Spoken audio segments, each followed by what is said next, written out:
क्या HDFC life India की सबसे quality private life insurance stories में से एक है, या वैल्यूएशन इतना ज्यादा है कि रिटर्न्स स्लो हो सकते हैं।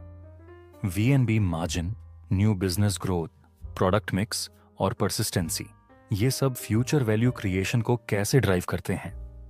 और करंट प्राइस पर एचडीएफसी लाइफ में लॉन्ग टर्म एंट्री लेना लॉजिकल है या वेट करना बेहतर है? नमस्ते दोस्तों, आप देख रहे हैं बालाजी मार्केट इनसाइट्स, जहां हम हाइप नहीं, हार्ड डेटा और सिंपल भाषा में बात करते हैं। आज हम एचडीएफसी लाइफ इंश्योरेंस का डिटेल ब्रेकडाउन करेंगे। बिजनेस मॉडल, प्रोटेक्शन और सेविंग्स प्रोडक्ट्स का मिक्स, बांका और अदर चैनल्स की स्ट्रेंथ, फंडामेंटल्स में new business premium, VNB margin, embedded value, RoEV और capital position, valuation, embedded value, multiple और लाइफ इंश्योरेंस पीयर्स के कंपैरिजन में कहां खड़ा है, और टेक्निकल्स में मेजर सपोर्ट, रेजिस्टेंस और प्राइस ट्रेंड क्या बता रहे हैं।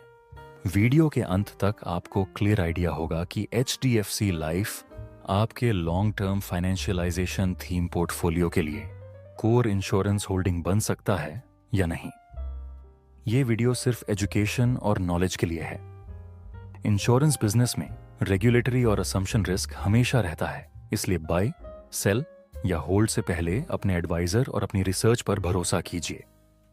चलिए अब सीधे एचडीएफसी लाइफ के नंबर्स और चार्ट्स पर चलते हैं।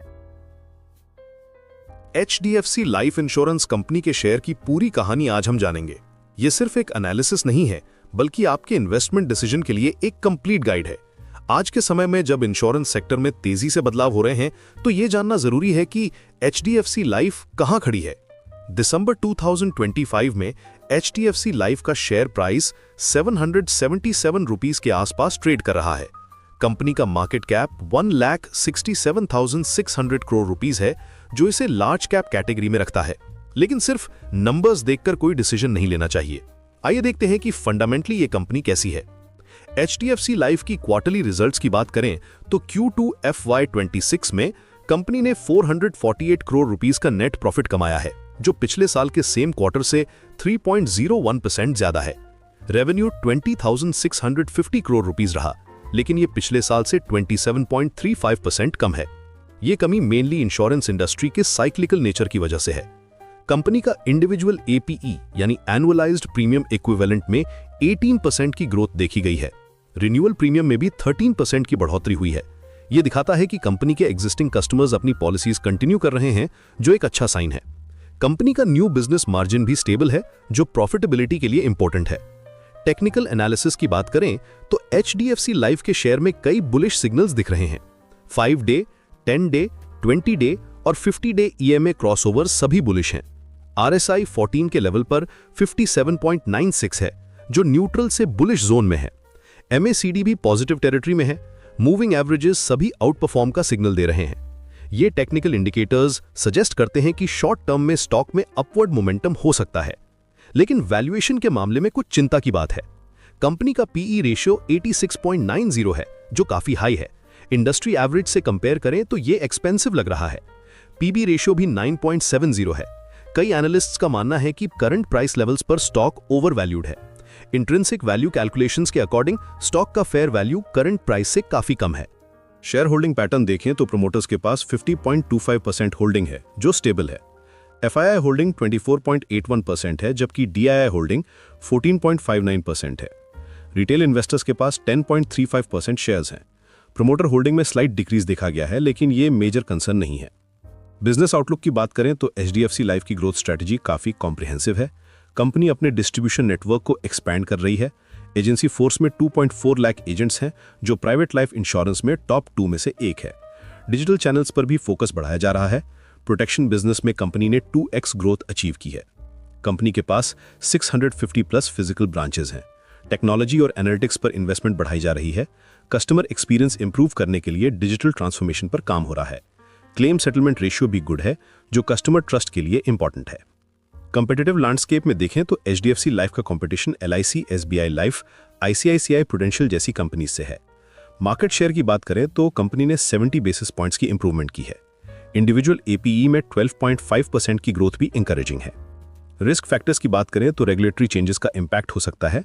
इंटरेस्ट रेट मूवमेंट्स भी इंश्योरेंस कंपनीज को अफेक्ट करती हैं। कंपटीशन बढ़ने से मार्जिन प्रेशर हो सकता है। परसिस्टेंसी रेट्स में डिक्लाइन भी एक कंसर्न है। फाइनेंशियल हेल्थ देखें तो कंपनी का debt to equity ratio reasonable है। कैश फ्लो जनरेशन भी स्टेबल है। ROE 11.21% है जो डिसेंट है, लेकिन ROCE 0.60% है जो कंसर्न की बात है। डिविडेंड यील्ड की बात करें तो ये 0.27% है जो काफी लो है। कंपनी ने ₹2.10 का डिविडेंड डिक्लेयर किया है। ग्रोथ इन्वेस्टर्स के लिए ये ज्यादा अट्रैक्टिव नहीं है। एनालिस्ट रिकमेंडेशंस देखें तो 88% एनालिस्ट्स ने बाय रेटिंग दी है। प्राइस टारगेट्स भी करंट लेवल्स से हायर हैं, लेकिन ये भी देखना होगा कि ये टारगेट्स रियलिस्टिक हैं या नहीं। सेक्टर आउटलुक की बात करें तो इंडिया में इंश्योरेंस पेनिट्रेशन अभी भी लो है। ग्रोइंग मिडिल क्लास और अवेयरनेस बढ़ने से डिमांड बढ़ सकती है। गवर्नमेंट पॉलिसीज भी इंश्योरेंस सेक्टर को सपोर्ट कर रही हैं, लेकिन कंपटीशन भी बढ़ रही है।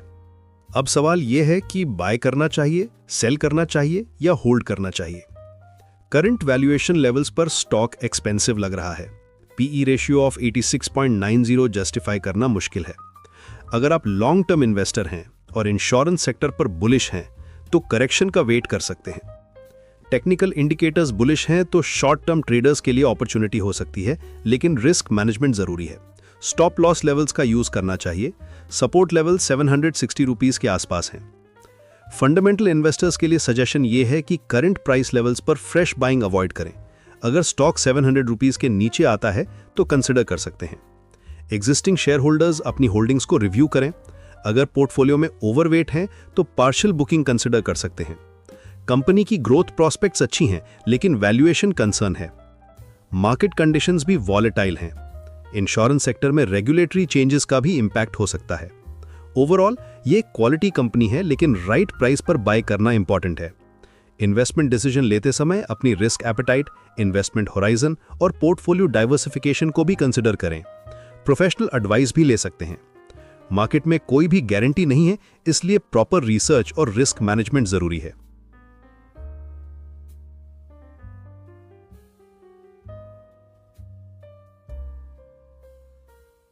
तो दोस्तों, ये था हमारा डेटा बेस्ड नजरिया HDFC लाइफ पर, जहां हमने ग्रोथ, मार्जिन्स, एम्बेडेड वैल्यू और वैल्यूएशन को बैलेंस किया। अगर ये ब्रेकडाउन हेल्पफुल लगा हो तो वीडियो लाइक कीजिए, इंश्योरेंस और लॉन्ग टर्म वेल्थ प्लानिंग में इंटरेस्टेड लोगों के साथ शेयर कीजिए, और ऐसे ही फोकस्ड और सिंपल एनालिसिस के लिए बालाजी मार्केट इनसाइट्स को सब्सक्राइब कर दीजिए। कमेंट में लिखिए, क्या आप HDFC लाइफ या किसी और लाइफ इंश्योरर में इन्वेस्टेड हैं? आपका व्यू इंश्योरेंस को लॉन्ग टर्म कंपाउंडिंग प्रोडक्ट के रूप में कैसा है, और आगे आप किस इंश्योरेंस या फाइनेंशियल स्टॉक का ब्रेकडाउन देखना चाहते हैं? यह वीडियो केवल एजुकेशनल है, पर्सनल इन्वेस्टमेंट सलाह नहीं। फाइनल डिसीजन हमेशा एडवाइजर और आपकी खुद की डिटेल्ड रिसर्च पर होना चाहिए। धन्यवाद दोस्तों, फिर मिलेंगे अगले एपिसोड में एक और निफ्टी 50 इंश्योरेंस और फाइनेंशियल स्टॉक एनालिसिस के साथ। ऐसे ही और स्टॉक्स पर डीप, सिंपल और डेटा बेस्ड एनालिसिस के लिए वीडियो को लाइक कीजिए, दोस्तों के साथ शेयर कीजिए और बालाजी मार्केट इनसाइट्स को सब्सक्राइब करके अपनी स्टॉक मार्केट लर्निंग जर्नी आज ही शुरू कीजिए। और बालाजी मार्केट इनसाइट्स को सब्सक्राइब करके अपनी स्टॉक मार्केट लर्निंग जर्नी आज ही शुरू कीजिए।